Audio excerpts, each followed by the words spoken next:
going to bring in one of our first guests right off the bat, who's going to join us here in just a moment's time. And it's a guy I had a chance to spend about 2.5 hours on the desk with during Friday night's festivities, and that's Darrell Woodley, the director of OHL Central Scouting, who's checking in with us now. Good morning, Darrell. How are you?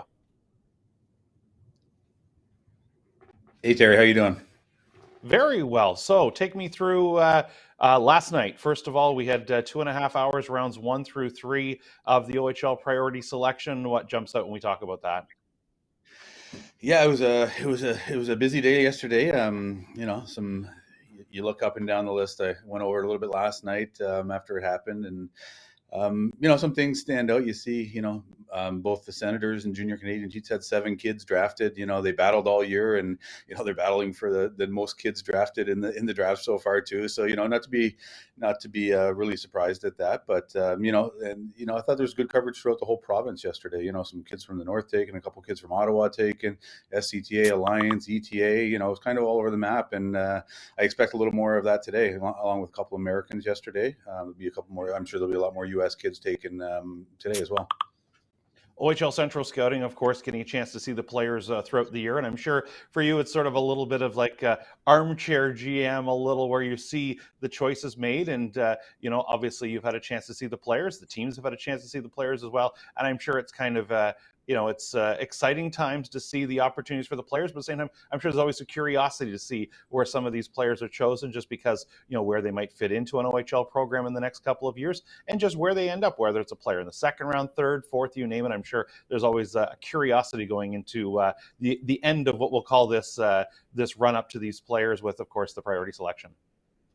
Yeah, you don't know what it's scouting's a great business, a great job to have. But there's 20 teams in the Ontario Hockey League, and along with my team, so 21 teams. I can guarantee you, there's 21 different lists. So it's an industry that's very opinion based. So I have an opinion on a player. Kitchener, London, they all have their own lists and their own ideas of what they like, and all depending on the coaches too, what your coaches like, the style they play. So there's lots of things that go into it. Yeah, sure. Picks are coming up yesterday. I'm, in my head, I'm thinking, oh, that's a good pick there. Oh, that's a little higher than I thought it might be. But at the end of the day, these kids still got to go to training camp and still, fight for a spot on a roster in the coming years. And that's the key. And that's where I was going to go next. Whether it's a player, who was waiting last night and thought they may have been chosen, but now they're being chosen today, for example. At the end of the day, once you get that ticket to a training camp, now it's your next opportunity. We've seen so many times over the years where a player chosen in the 5th round, 8th round, 11th round, 15th round, you name it, get an opportunity at training camp. So maybe someone who maybe went home last night a little disappointed that they weren't chosen, waiting for today, and maybe are waiting for what's going to happen in today's process, that we've seen so many times over the years that a player, once they get an opportunity at camp, it's fair game. 100%. Like we talked a little bit last night on the show, it really doesn't matter where you're drafted come training camp. If you're the best player in a week-long training camp, well, guess what? You're gonna play on that hockey team and make that roster and help that team try and win a championship. So yeah, at the end of the day, everyone wants to get drafted as high as they can. That's kind of why we have the draft, and that's what kids' goals are, is to get drafted as high as they can. But we've seen numerous kids, and we'll touch on a little later, I'm sure, kids drafted later that end up just having good junior careers, but B, having great NHL careers as well. My days in Barrie, we drafted Tanner Pearson in the 14th round, and a year later was a first round NHL pick, and then went on to play on the national junior team, and now has had a real good career in the NHL. And that's a kid that was drafted in the 14th round. So those stories are endless. We could go on and on, Terry, if we had all day to talk about players like that. They're there. So message to the kids today: if you're drafted in the 4th round or the 14th round, it doesn't matter. Just prepare yourself, be ready to go for training camp, and do what you do when you get to training camp. What got you there? So if you're a goal scorer, try and score goals. If you're a grinder, grind.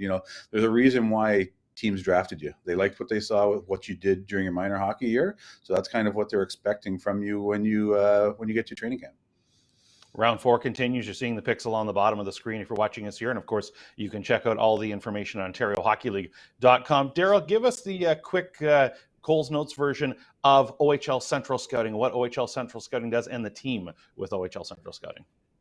Yeah, so I'm, my team is similar to any OHL team. I've got area scouts all over Ontario and two in the States as well. I have a gentleman, Josh Romano, in the Jersey area. Philadelphia covers that area. Kevin Hess covers Midwest USA, which is, basically Michigan, Chicago. I've got a scout in the Alliance, the OMHA, both ETA, SCTA, GTHL, HEO, and I've got a Northern scout as well. So what we do is, and I also have a U15 scout. So it all starts with our U15 scout, Chris Marchese. So he was out watching U15 games all this year. He'll produce a list for me and our scouts to start with. So now when we go to a rink in September, we've got what we call a finder's list.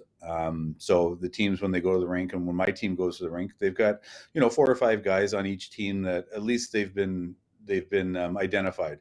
So when you go to a rink in September, you've got these 4 guys identified, but other players are obviously going to jump out at you as well. So, our job, part of our role is to identify players early for teams. Then we start giving rankings to all the players that we feel will be drafted and will be on the draft list. And then from there, we're constantly writing reports on players for the member teams, and then we produce a list as well. So, when I worked in Barrie, what I use, and I think what a lot of guys use Central as, is another source to check their stuff against. So, if I'm sitting there when I was in Barrie and I had a player at 23 and Central had him at 68. Well, I got to look at myself and say, okay, well, I got to go and watch this kid again. Who's right? Is Central right, or am I right? Or a lot of times what happens was it was somewhere in between. No, it's certainly an interesting situation. Before we let you go, this past season and going back into last season, we've seen players having to adjust with different government regulations. Sometimes ice and games weren't available. And I'm sure that's what you've seen now, the end result of the players that have really persevered, battled through, maybe put some extra time, in a gym or whatever they had to do if they couldn't get on the ice. And I'm sure as this season went on now, especially into February, March, when the games were going on, you could really see those players and their families that, put in that extra work were able to adapt. Yeah, 100%. It's been a tough 24 months or 2 years or however long it's been with COVID, and it's been tough on these kids. And yeah, the ones that have done the extra work off the ice, and when they have gotten a chance to get back on the ice, there's something to be said for that. You can tell these kids, and not just product on the ice. I look at these kids and their mental health and everything else. They went through a lot. When this all started, these kids were 13, 14 years old. So full kudos to all these kids that are drafted today, and even the ones that aren't drafted today. We'll touch on that a little bit in the 15th round, but there's this is not the end of the line. This is a starting line, whether you're drafted or not. But we'll touch on that a little bit later today.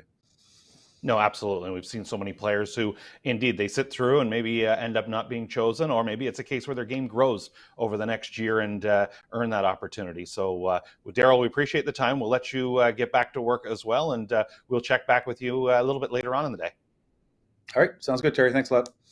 There's Darrell Woodley, OHL Director of OHL Central Scouting, joining us here as it's certainly an exciting time for the Ontario Hockey League, as OHL Central Scouting has been busy throughout the year, checking out the players, talking to the players, a lot of times answering questions about the Ontario Hockey League as well, and now getting a chance to see the players they've watched throughout the year being chosen by the various 20 Ontario Hockey League teams.